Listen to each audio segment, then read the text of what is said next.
Si former Representative Harry Roque is may arrest order po ang House sa kanya.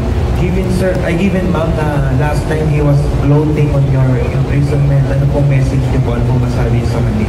Alam niyo naman siguro kung anong tawag dyan. Hindi ko na lang sasabihin kung anong tawag dyan. Alam niyo naman kung ano yung mga pinagsasabi niya tungkol sa akin. And now look at him now. He's on the run. Instead of facing the rule of law, ay binabastos pa niya, hindi siya nagpapakita.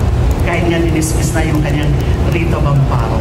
So siguro naman na-realize na niya kung gaano ka mali, yung mga mali na mga nasabi niya tungkol sa akin at saka yung mga ginawa niya sa akin.